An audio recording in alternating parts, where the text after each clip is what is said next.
कुणाल जी, आज हम आपसे बात करेंगे कर्म के ऊपर। सबसे पहले यही जानना चाहूँगी आपसे कि कर्म क्या है और कोई कर्म को समझने की क्षमता कैसे बढ़ा सकता है? देखिए, कर्म का सिद्धांत वैसे तो बहुत मुश्किल है, लेकिन अगर समझना चाहें तो फिर कुछ भी ऐसा नहीं है जो मुमकिन ना हो। कर्म की परिभाषा हर व्यक्ति के लिए अलग अलग है।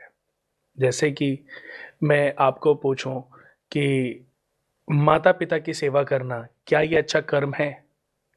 जी हाँ, कर्म है, अच्छा कर्म है। यही बहुत लोगों को नहीं पता कि माता पिता की सेवा करना कर्म में काउंट नहीं होता। अच्छा। ये हमारा दायित्व होना चाहिए, हुँ। यानी कि हमारा फर्ज होना चाहिए। जैसे उन्होंने हमें पैदा किया, पाल पोस के बड़ा किया, आज हम काबिल समझदार बन गए, वर्किंग हैं, अपनी लाइफ स्टाइल को अपने तरीके से जी रहे हैं, लेकिन इसके पीछे किसका हाथ था? हमारे माता पिता का। जी।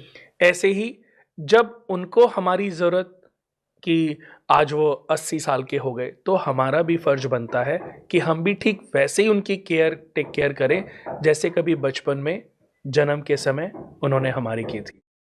तो कुछ दायित्व होते हैं और कुछ कर्म होते हैं। कर्म को कैसे काउंट करेंगे? जैसे कि मैंने बताया कि हर व्यक्ति के लिए कर्म की अलग-अलग परिभाषाएँ हैं जी। और समझना बहुत मुश्किल है कि सही कर्म क्या है और गलत कर्म क्या है? कैसे हम डिसाइड करें? तो बिल्कुल। बहुत अच्छा सवाल किया है आपने और मुझे लगता है कि शायद ये शो ज्ञानवर्धक भी साबित होगा उन लोगों के लिए जो अभी तक समझ नहीं पाए हैं। कोई भी जो आप किसी दूसरे के लिए करते हो या कोई आपके लिए करता है, जैसे किसी ने आपसे आपके लिए चुगली की हुँ। और आपको वो अच्छा नहीं लगा, हुँ।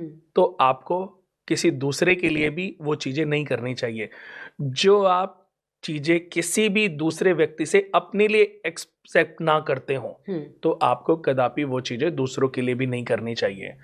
और निस्वार्थ भाव से किया गया कोई भी कार्य, निस्वार्थ भाव से की गई किसी भी व्यक्ति विशेष के लिए सेवा, वो कर्मों में काउंट होती है। क्योंकि हमारा कोई दायित्व नहीं था, हमारे को कोई सैलरी नहीं मिल रही है, हुँ। हमारा कोई उससे रिलेशन नहीं है, लेकिन फिर भी जैसे सड़क पर आज हम जा रहे हैं, अचानक हमने देखा कि कोई बेहोश पड़ा हुआ है और उसकी हम टेक केयर ऐसे ही करें जैसे कोई हमारा फैमिली मेंबर है, हुँ। कोई उसको नहीं देख रहा है, तो ये आपके अच्छे कर्माज में काउंट होएगा। हुँ। कहते हैं कि बीज बबूल का बोए तो आम कहाँ से खाए? अगर आम खाना है तो आम का पौधा ही लगाना पड़ेगा। जी। तो हम निस्वार्थ भाव से कोई भी कार्य करते हैं जिससे दूसरों का भला हो, जो दूसरे लाभान्वित हों, वो हमारे कर्मों में जुड़ते चले जाते हैं। और अन्नू जी, यही कर्म पुण्य में कन्वर्ट होते हैं और यही पुण्य प्रारब्धों के रूप में हमें फल प्रदान करते हैं। वो कैसे? जैसे एक व्यक्ति की मृत्यु हो गई, जी। अब उसका जन्म कैसे निर्धारित होगा कि कहाँ होना चाहिए? तो उसके पूरे जीवन के जो कर्मास हैं, उन्हीं का लेखा-जोखा, उन्हीं से जो पुण्य लोक अर्जित हुए हैं, पुण्य जो अर्जित हुए, कहते हैं ना कि आपके हर मनुष्य के पीछे 2 घड़े होते हैं, एक पाप कर्म का, एक पुण्य कर्म जी। का। तो आप जैसे कर्म करते चले जाते हो, हर कर्म का फल है, हुँ। अच्छा भी और बुरा भी। आपकी नज़र में हो सकता है कि वो अच्छा हो, लेकिन अगर उससे किसी का नुकसान हो रहा है, तो वो अच्छे कर्मों में कभी काउंट नहीं होगा, क्योंकि वो आपने किसी भी, हो सकता है किसी स्वार्थ के लिए किया हो।